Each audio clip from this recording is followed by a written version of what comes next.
रेवा पहुंचे पूर्व सिहवार विधायक कमलेश्वर पटेल। पत्रकारों से की चर्चा। न्याय यात्रा को लेकर दी जानकारी। आम कार्यकर्ता सहित पार्टी के पदाधिकारी से ज्यादा संख्या में न्याय यात्रा में शामिल होने के लिए लोगों से की अपील। आइए आपको सुनाते हैं पूर्व विधायक कमलेश्वर पटेल ने क्या कुछ कहा।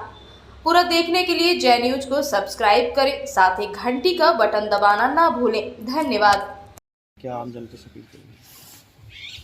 मध्य प्रदेश में भारत जोड़ो न्याय यात्रा 2 तारीख को प्रवेश कर रही है। धौलपुर राजस्थान से मुरैना जिले में प्रवेश कर रही है।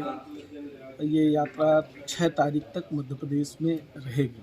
मध्य प्रदेश के सभी जनता जनार्दन से, कांग्रेस पार्टी के कार्यकर्ता नेताओं से हमारा विनम्र निवेदन है कि आदरणीय राहुल गांधी जी जिस उद्देश्य को लेकर भारत जोड़ो न्याय यात्रा कर रहे हैं, उस उद्देश्य की पूर्ति के लिए, देश का संविधान बचाने के लिए, महंगाई बेरोजगारी के खिलाफ, किसानों को न्याय देने के लिए, सभी शोषित वंचित वर्ग को न्याय देने के लिए, चाहे अनुसूचित जाति के हो, पिछड़ा वर्ग हो, अनुसूचित जाति के हो, जनजाति के हो, सभी वर्गों के लिए जिस तरह से राहुल जी संघर्ष कर रहे हैं, हम सब मिलकर उनकी इस न्याय यात्रा को सफल बनाएं और उनको जन समर्थन दें, ऐसा हमारा सभी से विनम्र अपील है।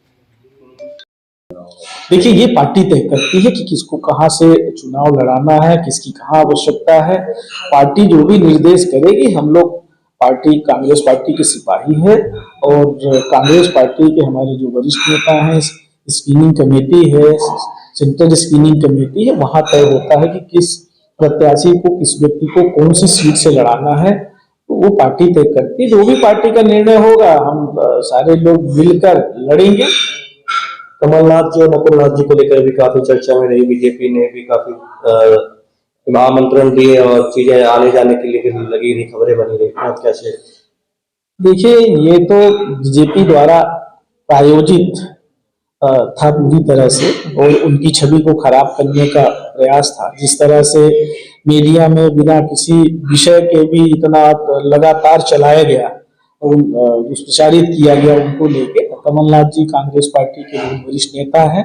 उन्होंने कई वर्षों तक कांग्रेस पार्टी की सेवा की है। कांग्रेस पार्टी में रह के देश और प्रदेश में बहुत सारी योजनाओं को संचालित किया है और उनकी जो छवि है वो हम समझते हैं कि एक बहुत ही सूचता वाले नेता की है और हमेशा उन्होंने स्पष्टवादी रह के कांग्रेस पार्टी में देश की सेवा की है। और ऐसी कोई बात नहीं है, कमलनाथ जी हो तो कह चुके हैं, तो अब उस पर कोई सवाल बचता ही नहीं है। वो तो ऑलरेडी कह चुके कि हम कांग्रेस में हैं और कहने की क्या जरूरत। जो व्यक्ति कांग्रेस में है तो भाजपा द्वारा प्रायोजित था, सीधी बात तो ये। लोकसभा को लेकर के भाजपा का दावा है कि सभी सीटें हम जीत रहे हैं। देखिए, भाजपा तो कौन से आंकड़े फिट करती है भाई। आप देखे होंगे अभी यूपी में बेरोजगार लोग किस तरह से चीटिंग कर रहे हैं और हजारों की संख्या में सभी शहरों में आंदोलन हुआ। अभी तात्कालिक 3 दिन पहले की बात है। मध्य प्रदेश में इंदौर में पटवारी भर्ती घोटाला को लेके बहुत बड़ा आंदोलन जो है ना, और ये हालात सब जगह है। किसान परेशान, मजदूर परेशान, महंगाई की मार से आम जनता पूरे देश की परेशान है। कोरोना में लोगों की जानें ले ली, दवाई के अभाव में लोग तबाह हो गए। उसके बाद भी इनके पास कौन सी ऐसी छड़ी है जो आंकड़े पेश करते रहते हैं। ये समझ से थोड़ा परे है। पर मुझे ऐसा लगता है कि इस बार जो वातावरण है, जिस तरह से किसान भी आंदोलित है, हमारा जो शिक्षित युवा बेरोजगार है, हर कोई थका हुआ महसूस कर रहे हैं। कहाँ है इनकी स्मार्ट सिटी, कहाँ है इनका पीएम आवास योजना 2022 तक सबको पक्का करने वाले थे। अभी तो किस्तें नहीं आ रही हैं, अधूरे पड़े हुए हैं। तो क्या मनरेगा में मजदूरी का भुगतान नहीं हो रहा, पैसे नहीं आ रहे हैं। तो ये सिर्फ चुनाव के समय नई योजनाएं लेके आते हैं, दिमाग डाइवर्ट करते हैं और फिर पुरानी बातों को भूल जाते हैं। तो जनता इनको बहुत अच्छे से समझ ली है। ना धर्म का कार्ड चलने वाला, ना जाति का कार्ड चलने वाला। इस बार संविधान बचाने के लिए, लोग न्याय पाने के लिए कांग्रेस पार्टी के साथ देंगे। भारत जोड़ो न्याय यात्रा मध्य प्रदेश में प्रवेश करने वाली कैसी तैयारियां हैं, क्या कैसा रिस्पॉन्स है? पूरे मध्य प्रदेश के पूरे देश में भारत जोड़ो न्याय यात्रा को लेकर भारतीय जनता पार्टी का जो कुशासन है, जो भारत देश की हमारी जो सरकार है वर्तमान में, जिस तरह से हमारा जो संविधानिक व्यवस्था है उसको तार तार करने में लगे हुए हैं, जिस तरह से शिक्षित बेरोजगारों के साथ छलावा किया है, 2 करोड़ प्रतिवर्ष रोजगार देने का वादा किया था, महंगाई आधी करने की बात कही थी, 15 लाख रुपए प्रतिवर्ष 15 लाख रुपए तक काला धन वापस लाके प्रत्येक व्यक्ति के खाते में डालने की बात कही थी, स्वामीनाथन आयोग की रिपोर्ट लागू करने की बात कही थी। जितने भी वादे किए थे मोदी जी ने, वो कोई भी पूरा नहीं हुआ है। अब उन बातों से अलग हटके नई नई बातें करते। आज आप देखिए, किसान एमएसपी को लेके आंदोलनरत है दिल्ली में कई दिनों से, हरियाणा, पंजाब, पूरे देश की किसान आंदोलनरत है। और जिस तरह से उनके साथ व्यवहार किया जा रहा है, ऐसा लग रहा है जैसे वो दूसरे देश के लोग हों, और उनके साथ जिस तरह से तानाशाहीपूर्ण कार्रवाई की जा रही है, इन सब बातों को लेके राहुल गांधी जी ने भारत जोड़ो न्याय यात्रा सेकंड फेज शुरू किया है मणिपुर से लेकर, और जिस तरह से सभी जगह जबरदस्त जन समर्थन मिल रहा है, और लोग चाहते हैं कि ये देश में परिवर्तन होना चाहिए। और मुझे पूरी उम्मीद है कि जो भारत जोड़ो न्याय यात्रा है, इसके माध्यम से शिक्षित, बेरोजगार, युवा, किसान, मजदूर, सभी वर्ग के लोग जो भारतीय जनता पार्टी से ठगे हुए महसूस कर रहे हैं, वो अब भारतीय जनता पार्टी को सबक सिखाने के लिए राहुल गांधी जी के साथ, इंडिया अलायंस के साथ लोग खड़े होंगे, और आने वाले आगामी लोकसभा चुनाव में कांग्रेस पार्टी को एक तरफा समर्थन देंगे।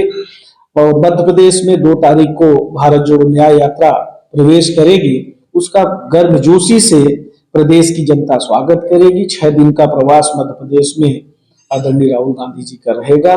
सभी जगह हर वर्ग के लोग उनकी यात्रा में शामिल होंगे और उनके विचारों को सुनेंगे, और भारतीय जनता पार्टी की जो वर्तमान की सरकार है उसको उखाड़ फेंकने में न्याय यात्रा कारगर साबित होगी। लोकसभा चुनाव की तैयारी किस तरीके से चल रही है? आने वाले समय में लोकसभा चुनाव भी चालू होने वाले हैं, आचार संहिता भी लग जाएगी अगले महीने से। लोकसभा चुनाव की तैयारी कांग्रेस पार्टी पूरी तरह से तैयार है, और लोकसभा चुनाव के लिए हमारा कार्यकर्ता, नेता, सारे लोग पूरी तन्मयता से लगे हुए, और चुनाव लड़ेंगे हम लोग, पूरी मुस्तैदी से लड़ेंगे। और प्रदेश की जनता के ऊपर, देश की जनता के ऊपर विश्वास भी है कि इस बार के चुनाव में कांग्रेस पार्टी को, इंडिया अलायंस को जन समर्थन मिलेगा। ईवीएम का भी एक मुद्दा है जिसको लेकर काफी विरोध भी हो रहा है, तो उसमें कैसे देखिए? देखिए, ईवीएम का विषय तो है, और उसके लिए सुप्रीम कोर्ट में बहुत सारी पिटीशंस भी लगी हुई है। जो हमारा निर्वाचन आयोग है, वहां भी लोगों ने, इंडिया अलायंस के जो लोग हैं, उनने आवेदन दे के रखा है। 6 महीने से मिलने का टाइम नहीं दे रहे हैं, और हम समझते हैं ये तो कहीं न कहीं विपक्ष की जो ताकत है, विपक्ष का जो अधिकार है, संवैधानिक व्यवस्थाओं का तो उल्लंघन ही है ना। मिलना चाहिए।